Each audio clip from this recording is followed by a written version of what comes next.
Welcome to Hoodwinked with Dr. Mara Einstein, where we pull back the curtain on marketing scams, culty brands, and the tricksters trying to separate you from your money and your mental health. The question I get asked about cults and marketing more than any other is, what are the characteristics of a person who is not taken in by a cult? And I always say, that person doesn't exist. The second most common question I am asked is, how do I get my boyfriend, best friend, or family member out of a cult? I'm very careful about how I answer that question. First, because I can see the pain in someone's eyes when they ask a total stranger how to help someone they love. And second, while I have read a lot about the topic, I'm not a therapist, and I don't want to give anyone the impression that I have all the answers in this regard. In situations like this, I turn to experts, like my guest today. Dr. Tanya Johnson is a licensed mental health counselor, clinical supervisor, and professor with specializations in religious trauma and cult recovery. As a Cuban-American, queer, neurodivergent ex-Mormon, Dr. Tanya blends personal insight and over 15 years of clinical experience to support clients and mentor early career therapists. In this conversation, we talk about Tanya's own experience of getting out of the Church of Jesus Christ of Latter-day Saints, popularly known as the Mormons, and the impact that had on her relationships with friends and family, most of whom are still in the church. We also discuss how this experience informs how she works with clients who have summoned the courage to leave a cult.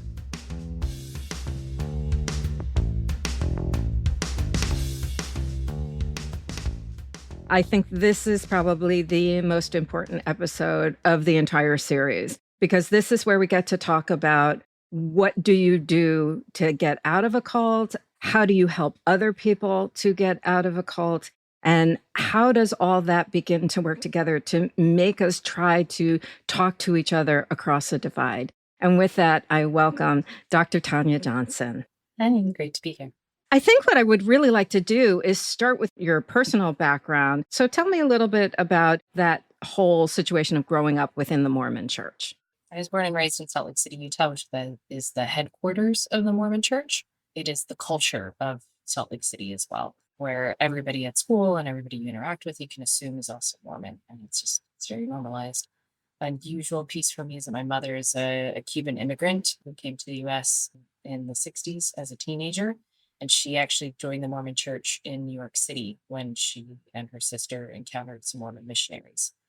My father was born and raised in the church from Utah, but a lot of people that live in Utah are 4, 5, 6 generations deep in the church.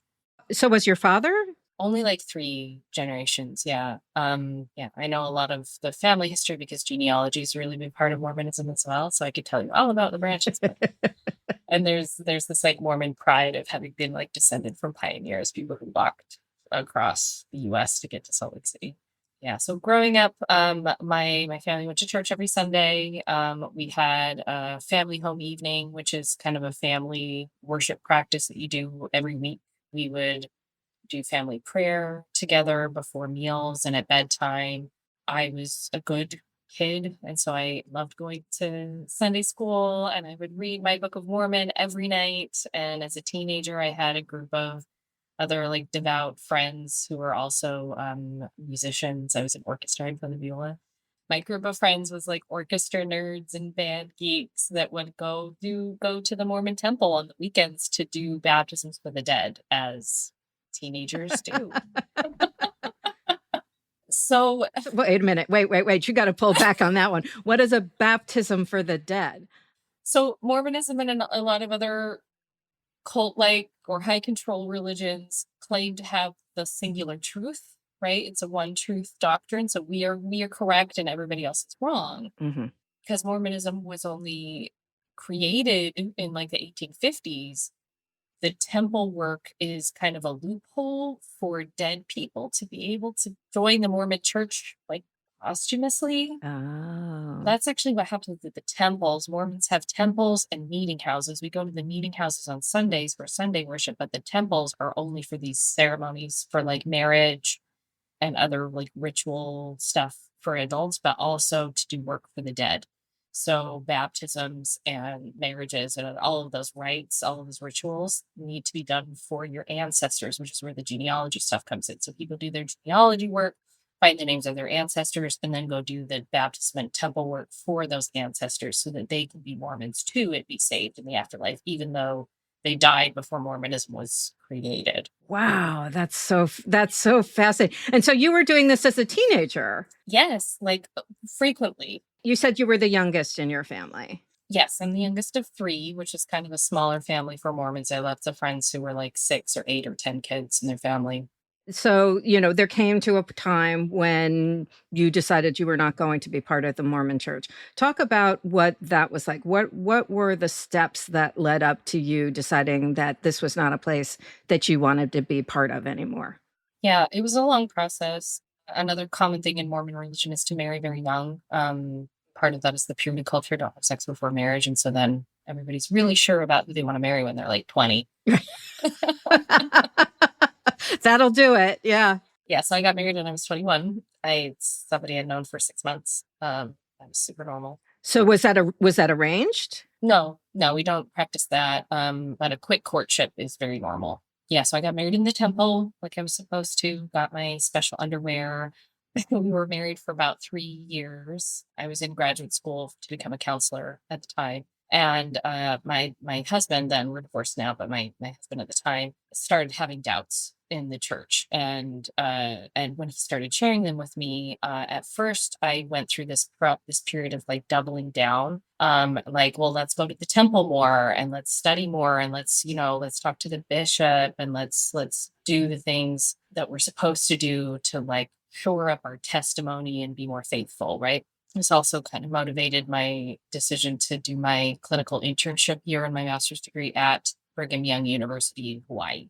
So we moved to Hawaii and the BYU campus there because that was also part of like, well, if we're just like in a church community again, then this will be fixed. But a lot of it was historical inaccuracies that with the internet, there's just more, find like scanned copies of old books or old records that we didn't have access to when we were kids that just disagree with the teachings. So for a while, I was able to work through those. I call it like mental gymnastics. To be like, well, I guess this makes sense in this way. I can make it work like this. Mm. One of the first big cracks in my belief system was when my husband then begged me to watch a YouTube video about the theory of evolution. I had never opened myself to entertain that as truth before, but we had been talking about what if, and this also came after well, what if it isn't true, which was a really emotionally difficult thing to even allow myself to consider. So then when I started looking at it a little bit more, learning about the theory of evolution was really, really impactful. And then several years later, I went to the Smithsonian Museum of Natural History in DC and seeing everything there, all the evidence of it makes more sense than a 6,000-year-old Earth. Yeah.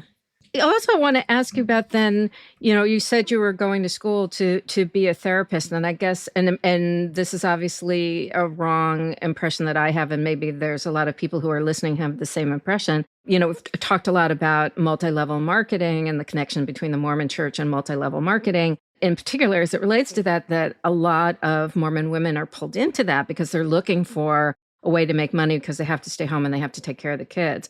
So did anybody dissuade you from going to college and becoming a therapist? I think that's really fascinating. I wouldn't have thought that was like allowed in the church. Yes and no. It's really common for Mormon women to go to college and not finish or choose a degree compatible with motherhood. So early childhood education or nursing. Nursing programs are incredibly competitive in Utah and Idaho. It'll be a good skill set to have some up. Or what happens is a lot of women end up financially supporting their husband because he's still finishing his professional training and they already have kids because they got married so young and started having kids so young. Okay, so you're with your husband. He's starting to question the church. He's starting to tell you why he's questioning the church. What's the thing that finally like breaks the shelf? What is the thing that breaks it open for you to say, yeah, this ain't the place for me? My shelf break was a very specific moment in our studio apartment in Hawaii. It was a historical record thing. There's a practice in the church called patriarchal blessing, which is a one-time special blessing from the patriarch who holds a specific leadership role in the church that tells you which tribe of Israel you come from and kind of gives you predictions about your life. I received mine when I was 14. It told me I would have many children and be an ambassador for the Lord and stuff. So I found a historical record of an early patriarchal blessing that predicted that this person would preach the gospel to the men on the moon. Mm. And as I learned more about the historical context here, I learned that in the late 1800s, it was a common belief that there were men living on the moon and that they were very tall and Amish people. And like, apparently that's something that people believed in the Midwest at this time period. But the idea of a patriarchal blessing is that it's supposed to be revelation from God. It should have been scientifically accurate, no matter the time period. And so learning this, I remember the feeling. It was this like a heart wrenching, like my knees buckled. I had to sit down because it was, yeah, the shelf broke. All of a sudden I was like, this is all lies. I have built my life on the lies. Wow. And I was in the middle of my internship as a student at Liberty University, which is a very Christian school. You were at Liberty? I went to Liberty University. I don't think I knew that. Oh my God. Yeah. That was to finish up your therapy degree? No, I did my whole degree at Liberty University. The part I was finishing up, the clinical internship, was at BYU, Hawaii. So a Mormon college where I had signed like the honor pledge and I was, yeah. And so that created this split in my psyche where I had, in order to graduate and continue, I had to keep pretending like everything was fine. So explain to people what the honor pledge is. Yeah, at Brigham Young University, so there's 3 of them, you have to sign an honor code, which is basically to follow the moral behavioral expectations of the church. No drinking, smoking, or drugs, no fornicating. People can snitch on each other about this. Oh, there's cult behavior. Yes. And people have had their degrees withheld or even rescinded for breaking honor code. Wow. So people take that very seriously. The stakes were high. So you've decided that you don't agree with the teachings of the church anymore. How do you break that to mom? Ooh. Or dad? That's a great question. Yeah. Lucky for me, my mom had already left. Ah, interesting. She had also studied her way out of the church. Uh-huh.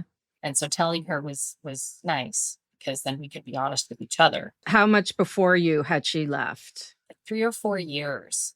The irony of it is that she was watching documentaries about the church while she was making my wedding dress when she had her shelf break moment. Wow. Wow. And then she didn't tell me or my siblings to not stress us out. Yeah. But we noticed that she wasn't wearing the garments, the underwear, and she wasn't talking about going to church anymore. And so when I told her, it was like a relief. Before we keep going, because we keep talking about this shelf break moment, and some people who are listening probably know what that means, but I want you to explain exactly what that is before we keep going forward and explain to people about the shelf breaking. It's a really common metaphor that we use in the ex-Mormon world because one of the thought-stopping cliches that's used a lot when you come across something that doesn't quite make sense is to say, oh, well, you just put it on the shelf and it'll make sense in the next life. You just lean not on thine own understanding. God works in mysterious ways. Don't worry about it too much.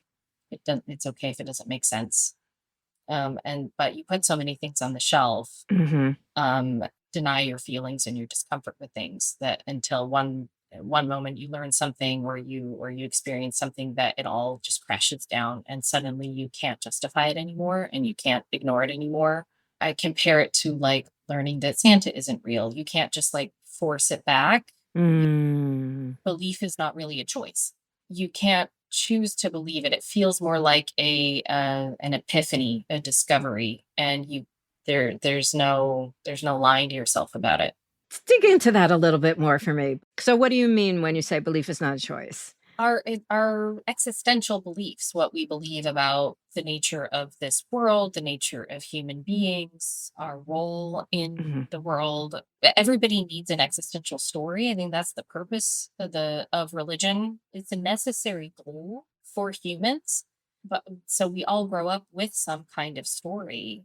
And when you grow up with one that's as rigid as a high control religion or a cult, then it's brittle and it's easier to break, because if you can disprove it, then the whole thing falls apart. So that had to be really devastating. Here you've had this set Absolutely. of rules that has told you your entire life that this is what you're supposed to do. This is how you're supposed to act. You know, this is where you're supposed to be at a certain time. This is how, I mean, right down to how you're supposed to dress. And then all of a sudden that's gone. So how do you start to put your life back together if the overarching story that has told you who you are and how you're supposed to act isn't there anymore? That's got to be so hard.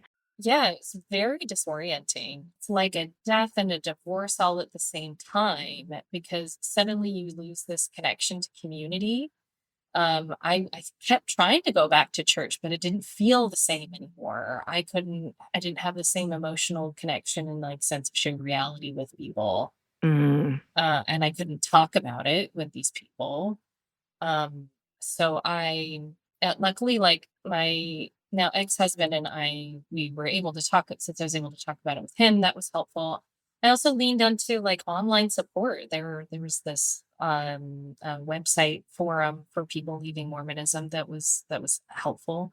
So what time period was this? Because now there's a lot of ex-Mormons online and like TikTok and all over the place. But Yeah, this was like 2010. This is like a standalone forum site that doesn't exist anymore. It was a grieving process. There was a lot of reckoning with all of the decisions that I had made about my life based on these truths, the loss of my sense of who God was to me mm-hmm. and who Jesus was to me. That's the part that felt like a death, was like, well, I can't trust my concept of God the way that I was taught if it was based on lies. So this question comes up a lot in online spaces. Is Mormonism a cult? Would you consider it a cult? Or would you you also talked about high control groups. So is it a cult or is it a high control group? That Venn diagram is almost a circle. Mm-hmm.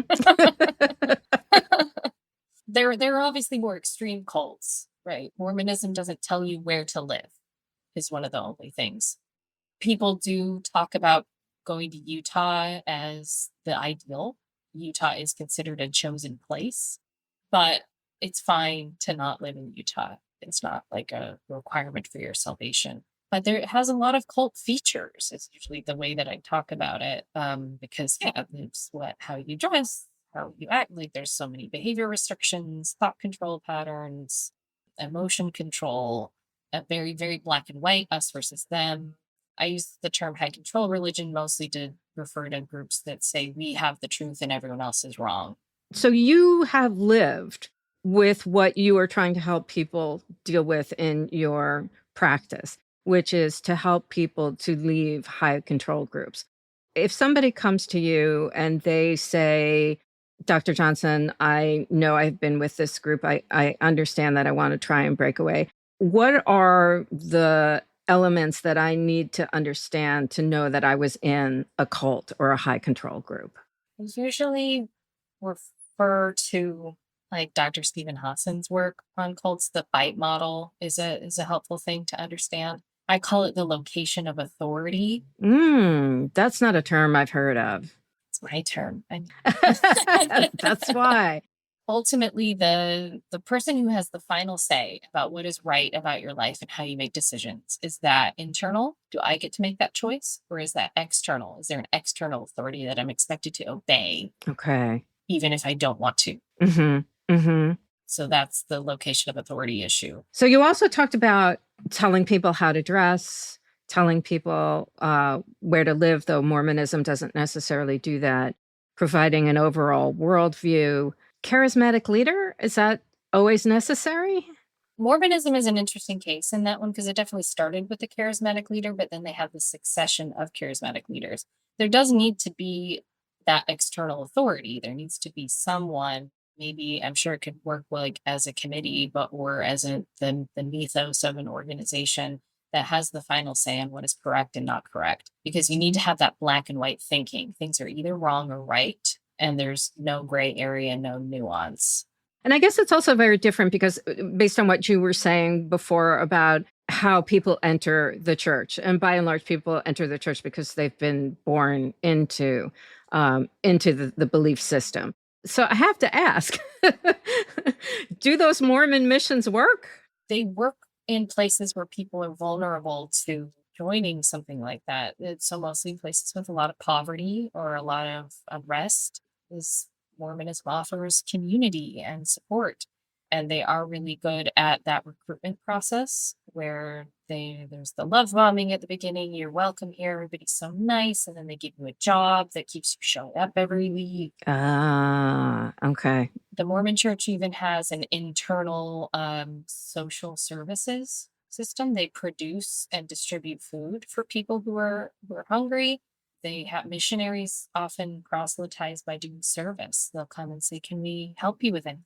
Mow your lawn. We'll help you move. Do your dishes." Yeah, so you start to feel beholden, even if it's something as simple as somebody coming to mow your lawn. That's a way to make you feel beholden to somebody. And they're trained in really hard sell tactics. All missionaries go to the missionary training center beforehand, where they learn their foreign language, but they also learn really specific tactics for they call it like the commitment patterns, similar to hard sell. Like, will you commit to reading the Book of Mormon every day this week, and then we're going to come back next week and just keep pulling you in, pulling you in. The missionary experience, though, is a really important indoctrination process for the young adults. It's required of every boy. It's a social requirement. Girls are taught to only marry a returned missionary. Women can go, but it's considered more optional. It's isolating. You're not allowed to talk to your family. They've loosened these things up. But when I was young, and when my brother went on a mission to Brazil, for 2 years, he could only speak to us twice a year. We had phone calls on Christmas and Mother's Day. Wow. Very strict rules. I mean, because that's part of the whole cult philosophy of isolating people away from others. So they're isolating people who are in the belief system, which is kind of an interesting twist. But the fact that they're trained in these, I mean, they're really marketing tactics. They are. It's finding people's pain point, which is, it's just kind of what for-profit colleges do. Yes. They find your pain point. They say to somebody who's sitting in front of them, "You didn't go to college. You don't want this to happen to your kid. You don't want them to not be able to have a successful job." And then they push on it and push on it and push on it.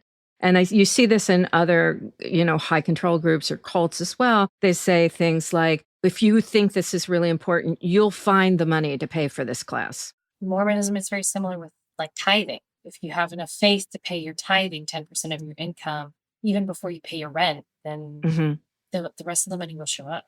The Mormon doctrine centers around family.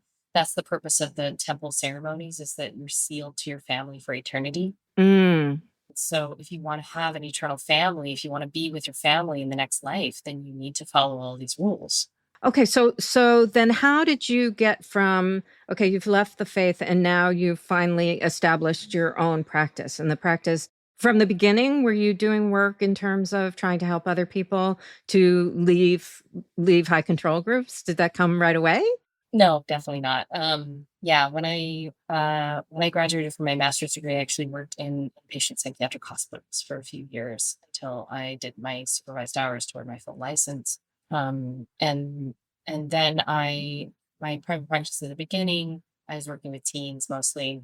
I think it's a really important thing for therapists doing this work. I needed time to do my own work on it. I needed to process. I needed to grieve. I needed to find a new way to live. I had my own therapy. Actually worked with Dr. Marlene Winnell, who wrote the book Leaving the Fold, and she coined the term religious trauma syndrome. I worked with her for a time to sort through my own religious trauma experiences. After a few years, feeling like I was at a better place with it, then it started coming to me. There were, clients would show up who happened to grow up Southern Baptist or Pentecostal, and I started to see the similarities. It's like, oh, this is the same. Yeah. Yeah. And so how did that change the way that you worked with your clients, or did it? It did. think because there's something really special about working with a therapist who understands firsthand what you've been through. Mm-hmm. This is really common in like addiction work, where people really feel the need to only work with people who understand what they've been through firsthand. I hadn't thought about this for a while, but I remember the first therapist that I tried to get help from with this didn't get it. She said, "Why don't you just find a new church?" Oh, wow. We had moved to Texas by that point. I was still with my ex-husband, and his parents took the news very badly. We had a lot of conflict with them when we told them that we left, and this therapist's suggestion was to write them a card. Okay. So it was very clear she didn't understand like the depth of what I was experiencing. And so when I started coming across clients who had the similar experiences, and I was able to say, yeah, I really get where you're coming from. And this is much deeper than just finding a new church home. Right. Because isn't that also an issue in terms of people going from high control group to the next high control group to the next high control group? Mhm, mhm. Yeah. And so how do you work with people to help break that cycle? If they, I mean, because you could see why somebody would want to do that, right? If you're suddenly left kind of more or less, right? Yeah, absolutely. I really think that's a lot of why I ended up going into academia, Mm. because it was kind of a similar vibe. Yeah. I'm so glad. You mean academia is higher ed is a cult? Hmm. That's a different episode, right? Yeah, exactly.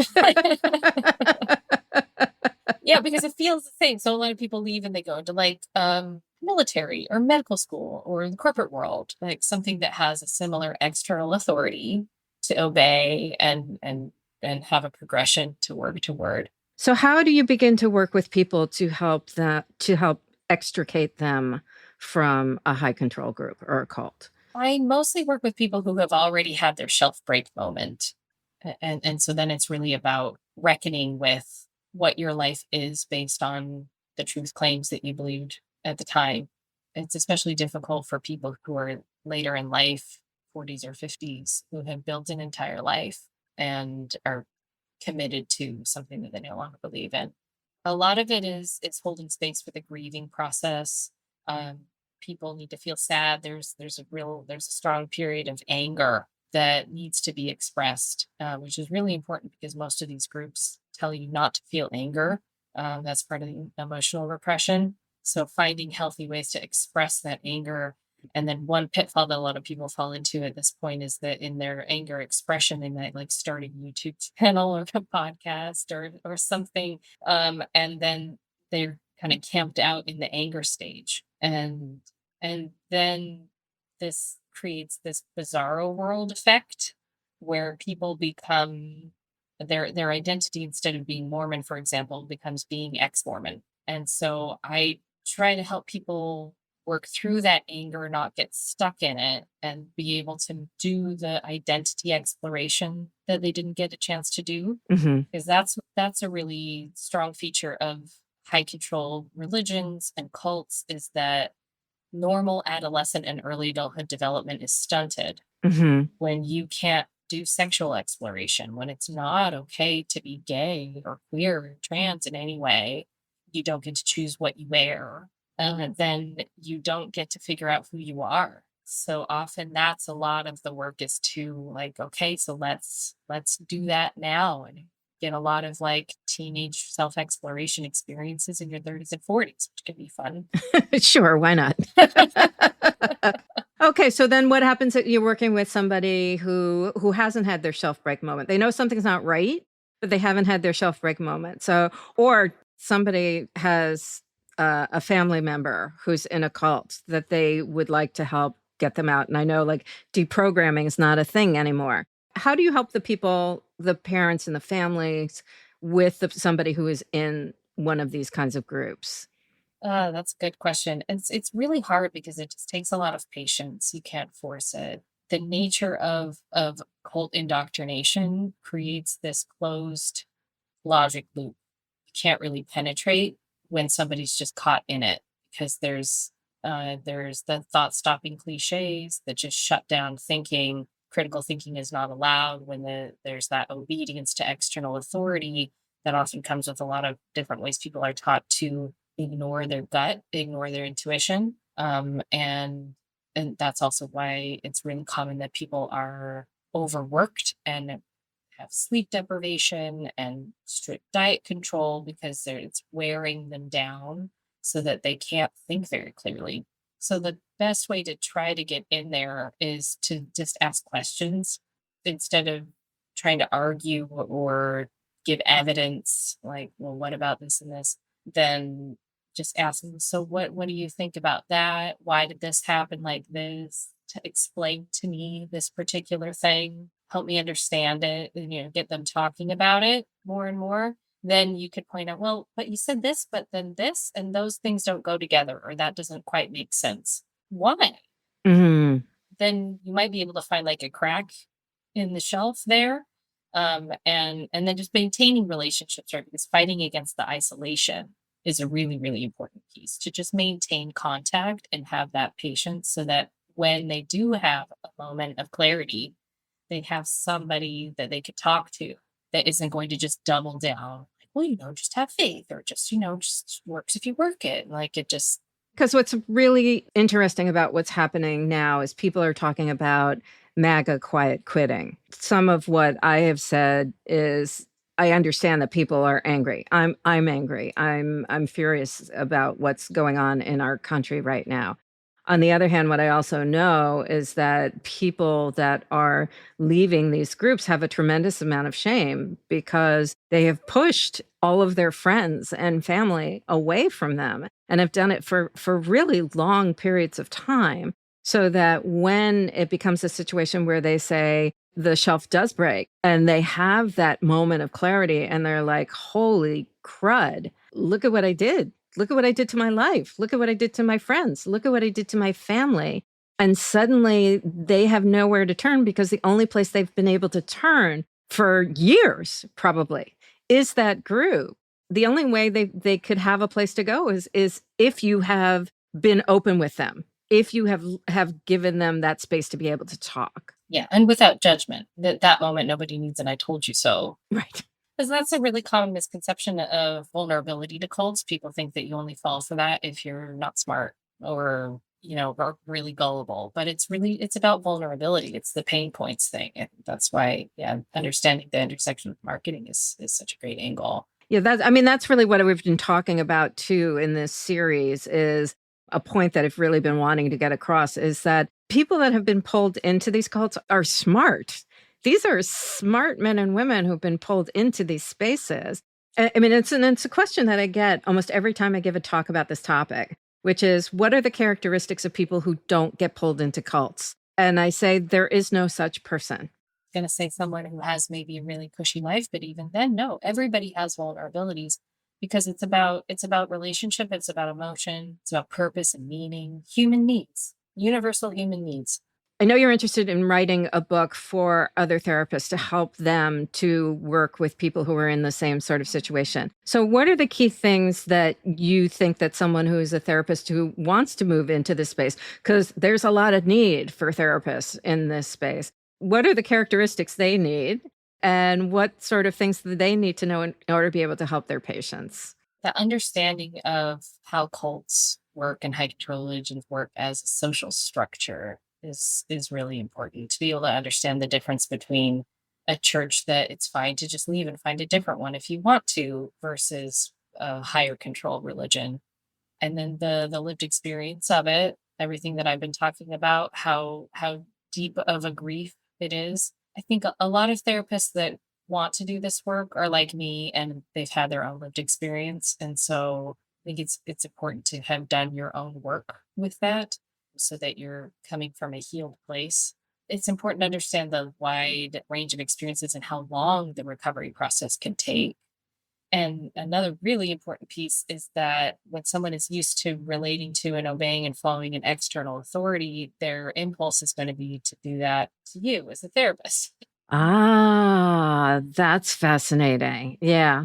So that's a really important part of the therapeutic relationship, is to continually hand back that authority Mm. when they are looking for an answer or for approval and validation or help to make a big life decision, to normalize like the discomfort, the uncertainty, and keep handing back their power. What do you want to do? Let's figure. This is your decision. I know I keep going back to MAGA, but it just seems like such a pertinent thing right now. What do you think is the most important thing people who have members of that belief system in their family or have members who they think are starting to break away? Their shelf hasn't broken yet, but they're getting to the point where they might, to help sort of pull them over the line, pull them over into the goalpost, right? So much of cult maintenance is about fear, phobia, indoctrination, and the way to overcome fear is to face it. So, like one of the common elements of the MAGA cult in particular is fear of the other, fear of criminals, fear and equating immigrants to criminals and stoking fear like that. Um, it's really hard to be afraid of people that you know personally, that you know well. And so exposing someone to the people that they've been taught to fear will dissipate that. Yeah, I remember listening to actually an episode I think of either if books could fit, kill or maintenance phase. So it was Michael Hobbs, but talking about how when people talk about trans people, they're like, oh, the terrible people. And then they find out that, if there's somebody that they actually like work with at the plant, or there's somebody at their office that they work with. Yeah, like, oh no, those people are bad. But Betty, I know Betty. Betty's great. Yeah. So as I remember it, I think I met you in social media spaces because I end up in a lot of ex-Mormon media spaces. And then we talked about you working on a book, and we've had that conversation. But now I think it is that you're more interested in working on a course. Do you want to talk about that?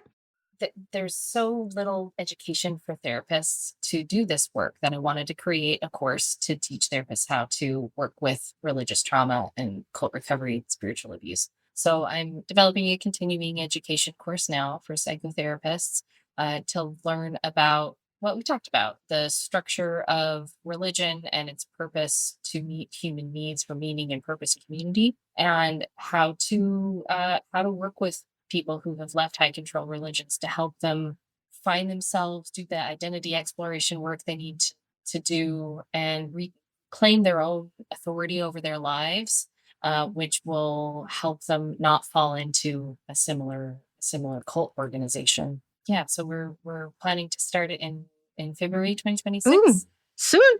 It'll probably be 6 to 8 class sessions on a weekly basis with a small group of therapists to really dive into and understand this stuff. And we'll provide information in the show notes about how people can find out more information about that. That's terrific. That's wonderful. Thank you so much for all of your knowledge and all of your wisdom, having lived through and worked through what I'm sure was a difficult time, and then taking that learning and passing it forward to help other people. It's so wonderful. I thank you so much for being with us today.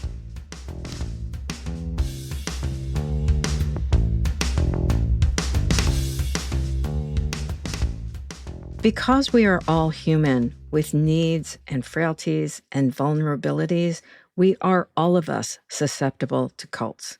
It might be because we feel lonely and vulnerable, or it might be because we're trying to find meaning and purpose in the world. I think most of us can relate to these experiences. What keeps someone stuck in a cult is fear and phobia indoctrination. As Dr. Johnson explained, the way to break out of this cycle is to face your fear. It's harder to fear another person if they are your neighbor or your coworker. I spoke earlier in this series about the importance of meeting people face to face, based on the work of Arthur Dykman, a professor of psychiatry. We fear other people we do not know. We fear what we do not understand. May we learn to stand in one another's shoes, not live there, but spend a little time so that we might understand. Let me know what you think by sending an email through my website, drmaraeinstein.com.